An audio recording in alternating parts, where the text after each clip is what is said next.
आजच्या व्हिडिओमध्ये आपण चर्चा करणार आहोत प्रेमविवाहामध्ये दोन जर का राशी असतील, म्हणजे पैकी एक रास मेष रास असेल आणि दुसरी कर्क रास असेल, तर त्यांचं जे वैवाहिक सौख्य असेल ते नेमकं कशा प्रकारचं असेल. अशा कोणत्या गोष्टी आहेत की ज्या समजून घ्यायला हव्यात, अशा कोणत्या गोष्टी आहेत की ज्या विचारात घ्यायला हव्यात, व्यक्तिमत्व नेमकं कशा प्रकारचं असेल, या सर्व संदर्भातली खुलासेवर चर्चा आपण या व्हिडिओमध्ये करणार आहोत.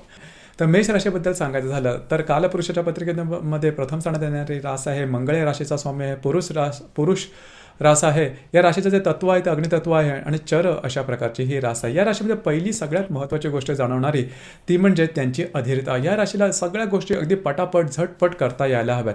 कुठलीही गोष्ट एकदा पटली रुचली की मग ती झटकन झाली पाहिजे आणि त्या संदर्भामध्ये संपूर्णपणे स्वतःचं डेडिकेशन देतील, समर्पण भावना संपूर्णपणे देतील आणि एखाद्या गोष्टीचा जोपर्यंत रिझल्ट लागत नाही तोपर्यंत त्याच्या मागे हात धुवून लागतील. तो हा भाग यांच्यामध्ये असतो.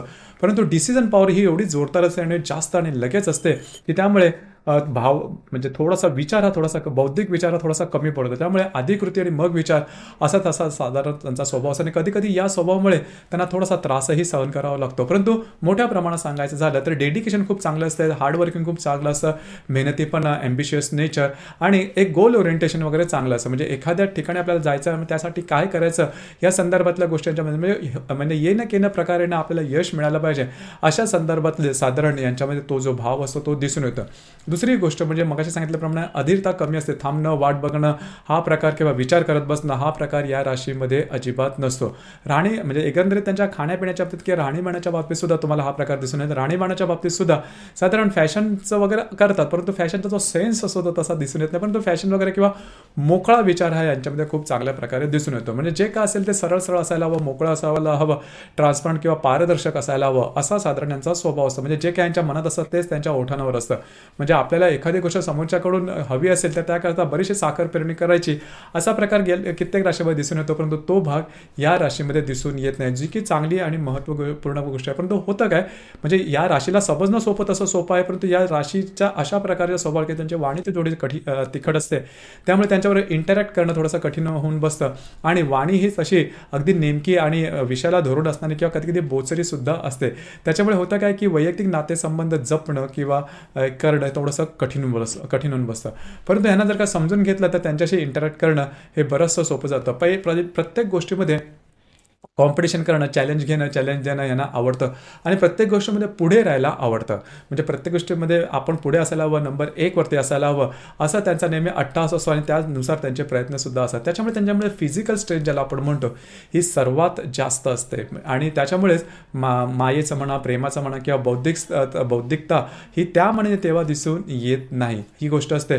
आता करिअरच्या बाबतीत सुद्धा सांगायचं झालं तर हा जो सगळा भाव आहे किंवा त्यांचा सगळा जो विचार आहे हा करिअरच्या संदर्भात सुद्धा दिसून येतो आणि करिअरच्या बाबतीत सुद्धा असतं हे तेच आहे की पूर्णपणे समर्पण आणि डेडिकेशन असतं. त्याच्यामुळे करिअरच्या बाबतीत ही जी रास आहे ही रास पुढे जाऊ शकते किंवा जातेच. त्या संदर्भात तसे काही प्रॉब्लेम कॉम्प्लिकेशन येत नाही. परंतु ज्याला आपण रिलेशनशिप म्हणतो तर वैवाहिक जीवनामध्ये तुमचं रिलेशनशिप खूप महत्त्वाचं असतं. तर तो प्रकार थोडासा कधी थोडंसं यांच्यामध्ये सेल्फिशपणा दिसून येतो. पण तो सेल्फिशपणा हा स्वतःपुरता असतो. म्हणजे मला पुढे जायचं असेल आणि दुसरी सगळ्यात चांगली महत्त्वाची गोष्ट म्हणजे ह्या ज्या व्यक्ती असतात या व्यक्ती दुसऱ्यांबद्दल कधी टीका करणं किंवा वाईट बोलणं असं नसतं, परंतु स्वतःमध्ये त्यांना कायम बदल हवा असतो आणि सकारात्मक बदल हवा असतो. यांचा काम करण्याचा जो उरक असतो किंवा झपाटा असतो हा वाखाणण्याजोगा असतो. त्यामुळे यांच्यामध्ये तुम्हाला सगळ्यात जास्त प्रमाणात उत्स्फूर्तपणे एनर्जी, ऊर्जा ही त्यांच्या वागण्या, बोलण्या, चालण्यात सगळ्यामध्ये दिसून येईल. आता आपण थोडीशी चर्चा करू कर्क राशीबद्दल. कर्क राशीबद्दल सांगायचं झालं तर कालपुरुषाच्या पत्रिकेत चतुर्थ स्थानात येणारी ही रास आहे.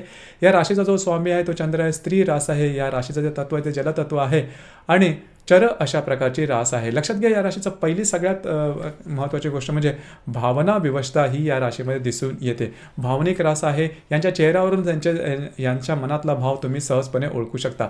भावना यांना तशा लपवता येत नाही. ही एक म्हणजे कर्क राशीची खासियत आहे. अर्थात चंद्राचं जसं असतं त्याचमुळे शीतलता ह्या राशीमध्ये दिसून येते.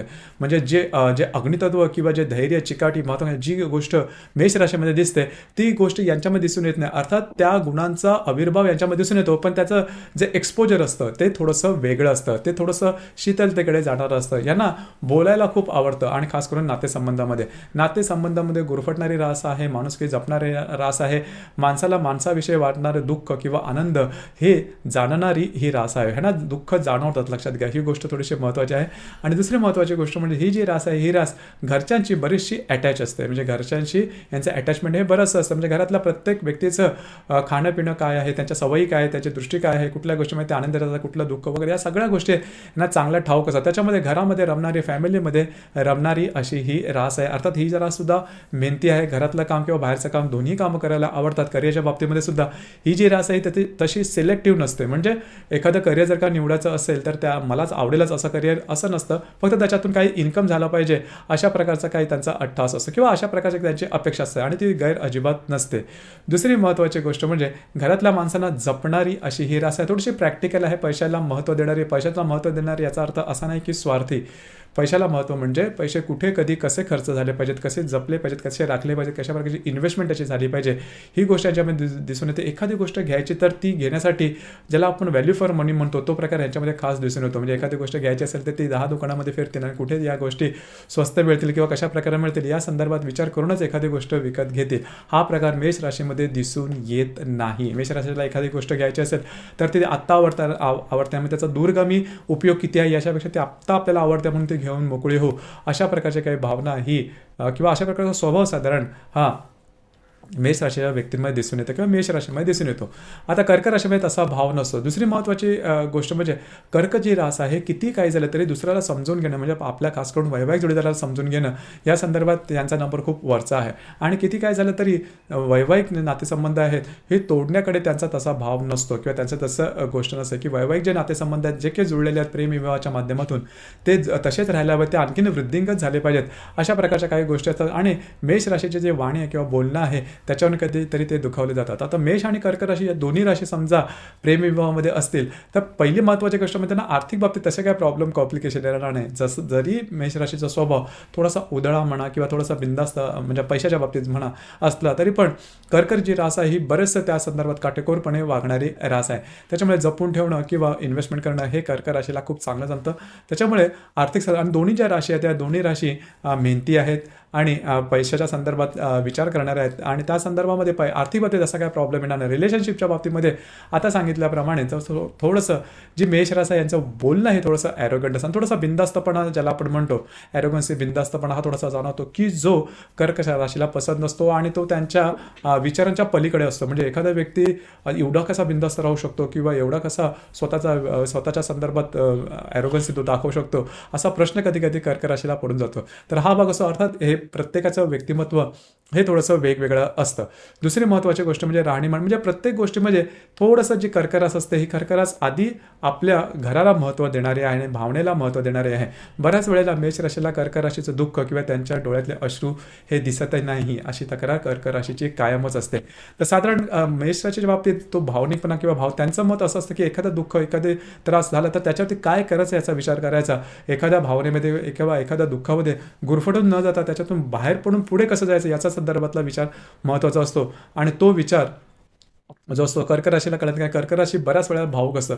परंतु मोठ्या प्रमाणात सांगायचं झालं तर या दोन्ही राशी आहेत, दोन्ही राशीचे काही जे स्वभाव थोडे भिन्न असते तरी एकमेकांना पूरक असं राशी आहेत किंवा समतोल साधणाऱ्या राशी आहेत. म्हणजे एका ठिकाणी समजा मेष रास टोकाची होत असेल तर त्या ठिकाणी समजून घेण्याची भावना ही कर्क राशीमध्ये चांगल्या प्रकारे दिसून येते. फक्त एकच गोष्ट आहे मेष राशी करता की त्यांनी यांच्या घरातल्या व्यक्ती, खास करून त्यांचे आई वडील किंवा घरातल्या ज्या व्यक्ती असतील कर्क राशीच्या, त्यांच्याबद्दल काही बोललं तर मात्र कर्क रास आहे ही सहन करून घेत नाही. अर्थात त्यांना जरी एखाद्या गोष्टीचा राग आला किंवा एखादी गोष्ट आवडली नाही किंवा त्याच्या संदर्भातले काही वेगळे विचार असले तरी ते लागलीच बोलून दाखवणार नाहीत. त्या संदर्भामध्ये ते सॉफ्टली स्वतःचा निर्णय घेतील. कारण ॲरोगन्सी किंवा तिखट बोलणं किंवा भांडणतंटा करणं किंवा आपला राग दाखवणं किंवा प्रदर्शित करणं हा भाग कर्क राशीमध्ये तसा दिसून येत नाही, जी की चांगली गोष्ट आहे. दुसरी महत्त्वाची गोष्ट म्हणजे विवाहानंतर असते ती म्हणजे लैंगिक सुख. आता लैंगिक सुखाच्या बाबतीत सांगायचं झालं तर मगाशी सांगितल्याप्रमाणेच मेष राशीच्या व्यक्ती असतात त्या लैंगिक सुखाच्या बाबतीत सुद्धा त्यांचं असतं की एखाद्या गोष्टीबद्दल जास्त चरबीत चरवट न करता आपला जो मुख्य हेतू आहे, मुख्य उद्देश आहे कुठल्याही संदर्भातला तो साध्य साध्य करायचा, त्या संदर्भातलं इनिशिएटिव्ह घ्यायचं, कार्यप्रवीणता दाखवायची.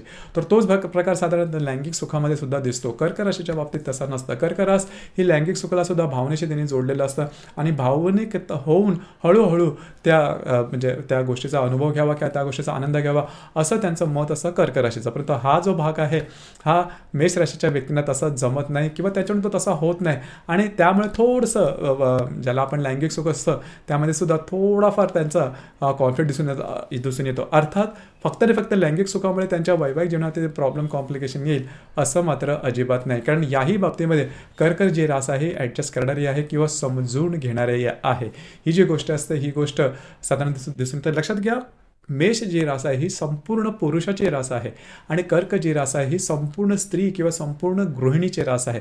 त्याच्यामुळे तत्व जरी भिन्न असली तरी ती एकमेकांना सामावून घेणारी आहेत, एकमेकांसाठी पूरक आहे. म्हणूनच मी मगाशी म्हटलं की यांच्यामध्ये मोठ्या प्रमाणात काय प्रॉब्लेम कॉम्प्लिकेशन्स वगैरे येणं थोडंसं कठीण असतं. परंतु या व्यतिरिक्त जर काय प्रॉब्लेम कॉम्प्लिकेशन आले तर तुमची जी कुंडली आहे हे पाहणं थोडंसं गरजेचं ठरतं. कारण आत्तापर्यंत जे आपण बोललो ते फक्त चंद्र राशी म्हणून प्रत्येक कुंडलीमध्ये चंद्रा व्यतिरिक्त सुद्धा बाकी 11 ग्रह असतात ते आपापल्या पत्रिकेवरती किंवा कुंडलीवरती परिणाम करत असतात.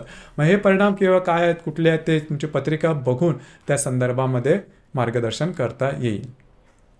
तर मित्रांनो, हे होतं प्रेम विवाहामध्ये मेष रास आणि कर्क रास असेल तर त्यांचं जे वैवाहिक जीवन असेल हे कशा प्रकारचं असेल या संदर्भातली चर्चा. आपल्याला हा व्हिडिओ कसा वाटला, आपण त्याचा अनुभव कशा प्रकारे घेतला, खाली कमेंट बॉक्समध्ये नक्की कमेंट करा.